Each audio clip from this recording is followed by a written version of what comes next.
What is up? Will here with Rennthusiast, my YouTube channel about Porsche ownership, and in this video I'm going to be giving you my initial impressions of my newly acquired 2024 Porsche 911 992 Carrera T.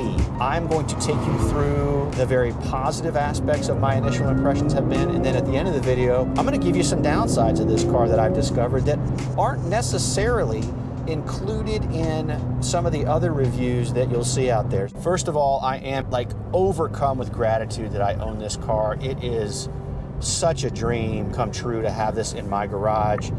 If you guys watch my channel regularly, you know that I'm a rabid Porsche fan. All models, special place in my heart for the 911. I love the mid-engine cars too, but you know, for me to have this Carrera T, I don't know, I just feel very grateful. So I wanted to say that to you guys on the front end.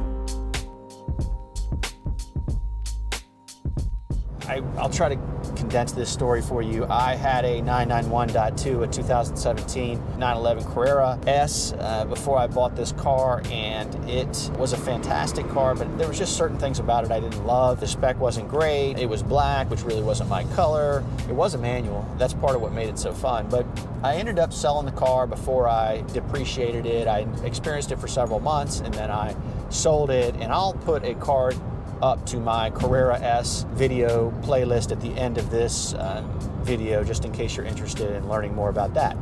Anyway, sold that car, and I knew that I wanted to get into a Carrera T. I started looking around for a 991.2 Carrera T, and I called a friend of mine who runs Porsche of Charlottesville, Virginia. I said, hey, if you guys take any of those in on trade, no, it's a long shot, but I just want to let you know that I'm in the market, so call me first. I said, all right, fine. Calls me back an hour later. He said, hey, I've got an allocation for a new one. And I'm like, man, I really didn't want to spend that much money, but I don't know that I can turn this opportunity down. And I said to him, okay, what's the price? How much do you want over sticker? He said, nothing. He said, at Flow Automotive, which is the organization that owns Porsche of Charlottesville, he's like, we don't do that. It's just not, it doesn't align with our owners' core values. And I'm like, okay, cool. And this was back in August, I think, when all this was happening. And then I asked him, hey, okay, that's cool. You're not going to charge me over sticker, but what's the delivery time frame on this? He said November. I'm like, okay, November of next year, right? He said, no, November of this year. And I'm like, I cannot believe this car fell in my lap. So I immediately said yes. I figured out some ways to make it happen for myself financially. I had to sell a GT4. I had to make that happen. I built the car. I did a video on that. I did it on the configurator. I'll put a card up to that video on the end at the end of this video, but spec'd it exactly the way I wanted. And a few months later, long story short, car arrived. I went and took delivery. And so I've now had it for a little bit over a month. I have put about 1,200 miles on the car, and I feel like what I wanted to do in my video series on this Carrera T was give you guys milestone videos on the car instead of just waiting and giving you a full review. So I wanted to give you initial impressions just so you know what is my pure feeling about the car. It's almost like I'm not biased yet. So the first thing that I noticed about buying and picking this car up was I had this instant bond with this Carrera T. So and I've shared this on my many videos about my cars and what it's been like to experience Porsche and all that I like to have a very emotional bond with my cars. And usually, particularly with the air-cooled cars that I've owned, for me to build trust and connect with the car on an emotional level takes time. It's like I have to sort the car. I need to take it on a rally, that kind of thing. And then finally I feel connected to it. When I went to pick this Carrera T up, instant connection. And I think that has to do with the fact that I built it myself, the fact that it was absolutely brand new, the fact that basically I was the first person ever to drive the car. The color, the presence, just everything struck me. I had to pinch myself, and it was like I knew right out of the gate that I loved the car. So if you're waiting on one, or you're thinking about ordering one, or really ordering any Porsche brand new, I hope you have that same experience, because it's pretty powerful if you're a deep Porsche nerd. So that was the first thing that I noticed. When I picked the car up from the dealer that I bought it from, I had a 3-hour drive home. One of the first things I noticed that really allayed a concern I had was that this car has plenty of power. I had that Carrera S. That Carrera S had more power than this Carrera T has. And so I was just a little bit worried because this T has the base Carrera motor in it, the 3-liter with smaller turbos than the S has. And I will say that it took a little bit of adjustment, right? So like these cars have a little bit of turbo lag, and that 991.2S, that 17S, did have more of a slingshot effect. Like when the turbos came on, it definitely pushed you back in your seat. This car has very linear power, and it is absolutely adequate. Now, I am still in break-in, so I haven't had the chance to take it over 4,000 RPM. But I can just say that the way the power builds, I mean, the back end will get loose.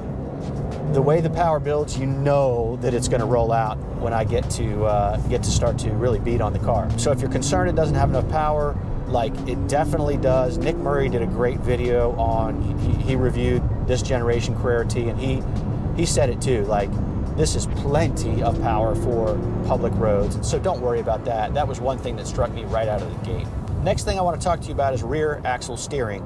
I'm going to jump over and give you a quick explanation of what RAS is. The Porsche 911 Carrera T features rear axle steering as part of its optional equipment. Rear axle steering is a technology that Porsche has implemented in some of its models to enhance both performance and everyday drivability. Rear axle steering allows the rear wheels to turn in the opposite direction or the same direction as the front wheels, depending on the driving situation. At lower speeds, the rear wheels turn in the opposite direction of the front wheels, which effectively shortens the wheelbase. This makes the car more agile and easier to maneuver in tight spaces such as parking lots. At higher speeds, the rear wheels turn in the same direction as the front wheels, which effectively lengthens the wheelbase. This improves stability and enhances the overall handling characteristics, especially during high-speed cornering. The rear axle steering system is designed to provide the benefits of improved agility at low speeds and enhanced stability at higher speeds, contributing to a well-rounded driving experience. So as you can see, it's pretty cool, pretty advanced technology. However, there's some buzz out there from guys saying, hey, you know, that rear axle steering removes the pure experience of driving the car, or the pure 911 driving experience. And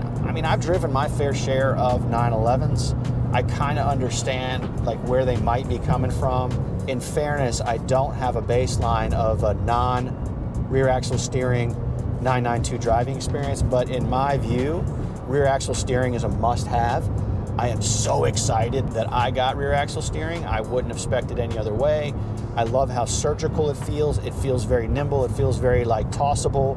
It's pretty neat in parking lots too, because you got a much tighter turning radius. And so if you're trying to decide whether or not you want it, like, I don't know, if you can drive a 992 with RAS, I think that would probably be best practice. But I can just say that I'm very happy with rear axle steering. And I did get in that panic mode, like, after I locked in my order, I started reading this hullabaloo on the forums that, oh, it's not a great option. I don't know, man. I disagree. I think it's freaking awesome. Next thing that struck me since buying this car and taking delivery is that I am so glad that I up-spec'd the car. And if you checked out my video on the building process, you'll remember that I kind of went for what I'll call like more like luxury options that I threw on this car. So the philosophy of the Carrera T is a driver-focused, lightweight experience with some cool bits on it like manual and some other things that are available. It's not really a luxury car experience by design, so I didn't really care, man. I added full leather. I added 18-way seats. I added the glass roof. I added a lot of race techs in here, and I do not regret it one bit. So a tip that I'll give you if you're kind of fighting with yourself on the philosophy of the car, build it the way you want. It's not like, you know, these things that I've done in here have added a lot of weight or inhibited the performance of the car. Quite the contrary. I think they've elevated my love for the car, and I wouldn't have spec'd this car any other way. I love everything that I built on it. I don't miss anything I didn't. You know, some guys were saying, why didn't you get the front fascia? I don't know. I mean, that looks really good, but, you know, in my view, if you're going to spend the extra money, spend it on the interior, because that's where you're going to be spending time. Bottom line is this, is I'm really glad that I spec'd it the way I want. If I were you, I would do the same thing, and do not listen to the guys in these Facebook groups that tell you, oh, you shouldn't build it the way you want. You need to keep it in alignment with what the T's design was for. All right, I'm going to get into now what the bummer, the negative side of this car is. Like, the aerodynamics are absolutely abhorrent with the windows down. So it's universal with the 992s. It's not specific to the Carrera T. This car with the windows down buffets so badly that really it detracts from the fun of the driving experience, which is a real kind of downer for me. I love my windows down when the weather's nice. And, you know, whatever it is, like some guys say, oh, if you leave the windows up just 2 inches, it'll make it not happen. I've not been able to find that sweet spot. In fairness, it's gotten cold, so I haven't really tested a whole lot more. But I did add the little mod that you can put on the front of the door here. I'll put a little bit of footage up for you. And what that does is it disrupts the wind a little bit, and it diminishes the buffeting by maybe 80%, but it's still there. So that was an unforeseen kind of thing that didn't make me happy on the way home. None of the review videos talked about that downside. Second thing that is just not ideal is there's a whistling that comes off of the driver's side mirror. So, you know, the good news for you is you probably won't hear it because you want to keep the window shut because you don't want to get into the buffeting, but you know, when you hear it, you hear it. Now, I understand just from some cursory research that like you can get rid of that by kind of putting a piece of plastic over the divot on top of the mirror, blah, blah, blah. But I think at 150 grand, that's absolutely ridiculous. But it is what it is. I mean, would it have stopped me from buying the car? No. Would I have liked to know about it before I picked the car up? I think so. One other thing that I don't really love about this car, and you guys are gonna think I'm odd when I say that. Well, hell, if you've been watching this channel, you'll probably think I'm odd. It has a really, really strong odor to it, a brand new car smell that isn't actually all that pleasant. So I'm very familiar with like brand new leather smell, and I love Porsche interior smells, but this has something a little bit different to it. I did some research, and you know, it sounds like, depending on how old the dye is that they use at the tannery and the leather, like sometimes it emits different odors. I don't know, it's just, when I leave the car closed, especially overnight in my garage, when I jump in the next morning, it's just, it smells. Now here's what I think it is. It is off-gassing, right? So they use so many chemicals when they're building these cars on the interior, like adhesives, dyes, plastics, that, you know, you're just gonna, it just off-gasses for months. And you can see it building on the windows, in fact, of any new car, like that fog. My understanding is that's chemical off-gassing. And so that's just something I've noticed about the car. Last thing I'll share with you guys, it was a bit of a disappointment when I picked the car up, is the exhaust note. Okay, so before you beat me up, I understand this is a turbo motor. I understand they can only do so much with it.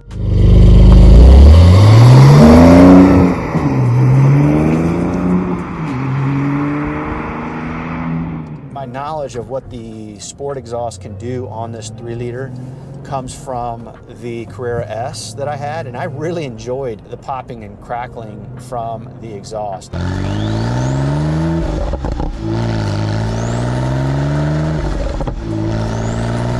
These turbo motors are never going to make the same kind of exhaust note that, like, for instance, my 2016 Boxster Spider.